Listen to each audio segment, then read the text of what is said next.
Here we have an RC detail question, and obviously I've had to redact certain portions because of copyright. So if you want to read the passage first and look at the full unredacted question, go ahead and click the link in the description box to GMATClub and come back when you're ready.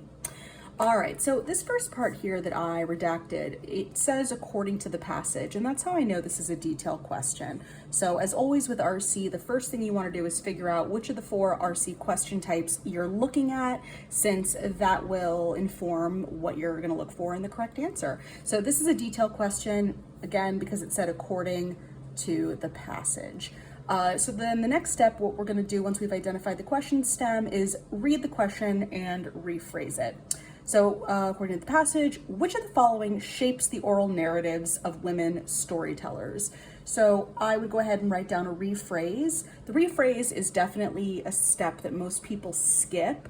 The reason that you should do it while you're practicing RC passages, even if you later on decide not to do that step on the full practice test or full exam, is because it really helps you develop your understanding of how to cut through the sort of just confusing verbiage of the question stems. When you can kind of rephrase something in your own words, you kind of dumb it down a little bit, so it's just a lot more clear where to look for the right answer. So here, this one isn't too long, but we're going to do it anyway. So if I was going to rephrase this, I might say something like, what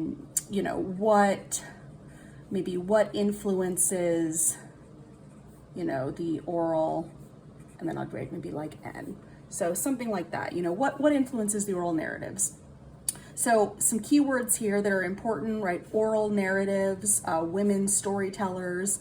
Yeah, but the problem, you might say, is that, well, the entire passage is about oral narratives and women storytellers. So how am I supposed to know where to look to find this answer? And remember to look at every single word in the question stem. According to the passage, which of the following, there's no keywords there, but then they give you this word shapes, right? Which of the following shapes the oral narratives of women storytellers? So the whole passage might talk about oral narratives. The whole passage might repeat constantly the phrase women storytellers or storytellers. But I bet there's not going to be too many sentences that use the word shapes or a word very similar to shapes. So that's probably what we'd want to seize on here.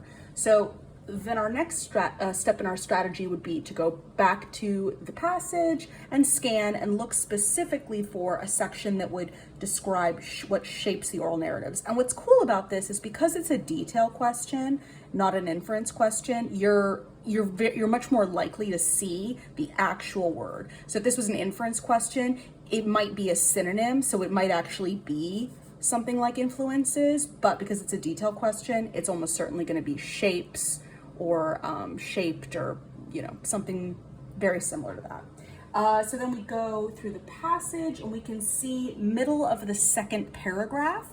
If we look at the third sentence, I will go ahead and read it.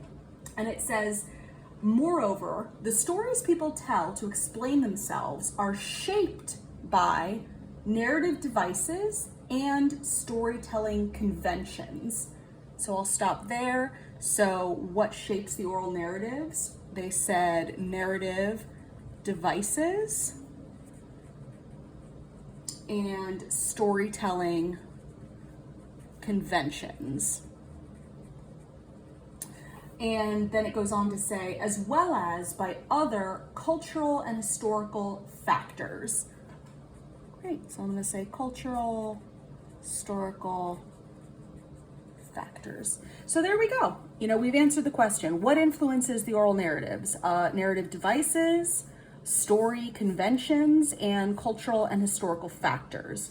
So again, it's a detailed question. So I expect the correct answer to use either 1, 2, or all 3 of these phrases, I should say. All right, let's take a look at some answer choices.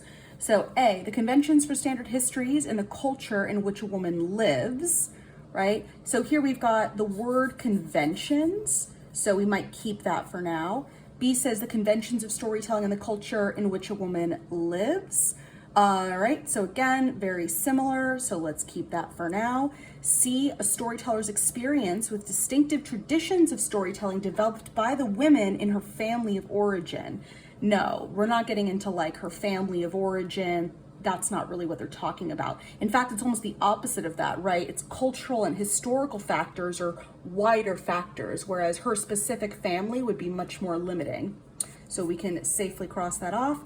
D, the expectations and experiences of those who listen to oral narratives. No, we're not talking about the listeners at all. E, a storyteller's familiarity with the stories that other groups in her culture tell to explain themselves. No, we're not talking about familiarity with other groups. That's not part of our prediction at all. Great. What's interesting is because A and B are so similar, you're almost guaranteed that those are going to be the final two, that the correct answer is going to be between them. Otherwise, it's a little conspicuous as to why they're so similar. So I know I've redacted a portion here. The only word I redacted from each one is storyteller, so it doesn't make that much of a difference. And the only difference here in the language is A says the conventions for standard histories in the culture in which a woman lives, whereas B says the conventions of storytelling in the culture in which a woman lives, right? So if we go back to the section that had the word conventions, we were talking about story conventions. So conventions for standard histories, yes, it used the word history, but that's where in the third part, we're talked about cultural and historical factors. The conventions part specifically were story conventions. Therefore, B has an edge. B is our correct answer. This is a very nice detailed question. Hopefully it was helpful for you. If you have any questions, feel free to ask them in the comments below.